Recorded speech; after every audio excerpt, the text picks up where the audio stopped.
qof beriga kadib oo xabad ku qabta qora ku qabtana waa la ciyaaraya dhahayana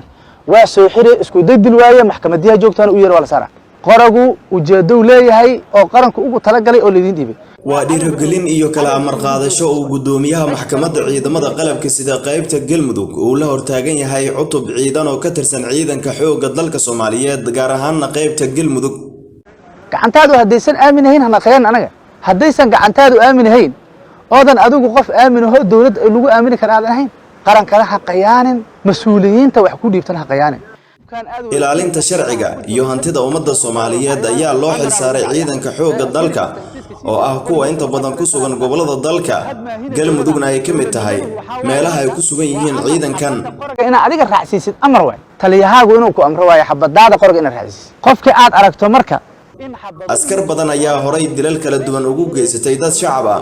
iyo askar kale oo ku abtirsanaysay ciidanka xoogga dalka Soomaaliyeed kuwaasi oo loogu geysay magaalooyinka kala duwan ee maamul goboleedyada dalka oo ay ugu horeyso Dhuusamareeb gudoomiyaha maxkamadda ciidamada qalabka sida qaybta Galmudug gaashaanle dhexe Cabdullaahi Abuukar Xasan ayaa ciidamada ku amray in qof shacab ah ama askarta ka tirsan ciidanka aysan qore ku qaban karin cidii lagu qabtana ay maxkamadeen doonaan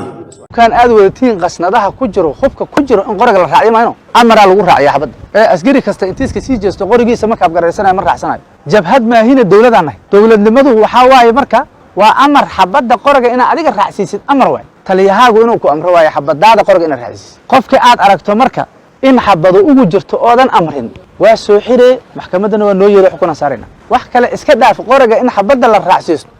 haddaadan adigu lahayn dadka waardiyaha iyo shaqada la maahana dadka kale inaad raacsiiso mas'uuliyad waay mas'uuliyad u baahan tahay qofkii qof beriga kadib oo xabad ku qabta qora ku qabtana waa la ciyaaraya dhahayana waa soo xirey isku dadil waaye maxkamadiyaha joogtaan u yeer wala saara qoragu ujeedo leeyahay oo qaranku ugu tala galay oo leedin dhibay waa cadawga in lagu qabto cadawga in lagu jeediyo bas waay cid kale oo lagu jeedi karaa ma jirto waa mas'uuliyadda waa waajibaadka ciidanku ay leeyihiin taas waay hubku waa dab looguma tala gelin caruur iyo dadka maatada looguma tala gelin dhaxdooda in lagu hayo looguma tala gelin gacan aamin ah loogu tala galay dawladda iskala gacan aamin ah gelisa gacantaas aaminka maxaa waay gacantaada waay gacantaadu hadaysan aaminayn hana qeyn anaga hadaysan gacantaadu aaminayn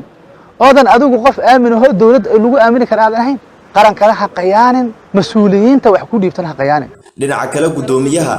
ayaa ciidamada uga digay isticmaalka waxyaabaha maanka dooriya waxaana dhinaca kale uu tilmaamay in sharciga ay marin doonaan cidii ka hortimaada amarada ay bixinayaan saraakiisha ciidanka xoogga dalka Soomaaliyeed waxa soo heray wax la yiraahdo daroogo askarigu inuu taabuu isticmaalo ama uu khamro inta la keeno mahaas intuu ku taga la yiraahdo kaale hadad cabtaad fiicnaahay la yiraahdo oo isticmaalo ama uu xashiish aba waa dambiga ugu weyn hadda waxaan ka sheekeynaa inaad qaran tahay qorana lagu dhiibo haysood gacan aamina tahay khamra hadii la cabo maxaa ka ratibaya ogaalkaaga inuu tago Sooma ama inaad si naqad hubka aad hayso inaad qof disha suuragal shaqadii qaranka lagu idmana waa ka tagay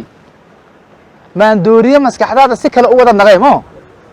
waajibka waxa ka ratima aday aaba iyo hooyo ku leeyihiin askari qaranaad tahay darooga in la isticmaalo xaraan waay khamri iyo xashiish iyo balaayo in la cunaana xaraan waay haday ciidanka tahana ku basi jirto ciddi hubka waday oo dabka siday oo dadka korkoodu dadka kor taagneed in miirkeedu uu tago ama hal mar ay nibirsato mamnuuc way aniga taliyaha wees murna wax la yiraahdo jaro ayaanahan wax la yiraahdo ma jiraan aniga taliyahayga wees murna wax la yiraahdo ma jiraan taliyuhu taliyahaaga waaye dawladuna ku yahay awaamirta oo ku siiya qaadanaysa saasaad u fulihaysa awaamirta wixii amar diida keenana sidoo kale saasoo kale waa annagana waxaan nooga yaal sharci oo aan ku qaadayna hadii Ilaahay raali ka noqdo garabkiina Allah galo saasna shaqadu ha naqato qof kastana ha u digtoonaado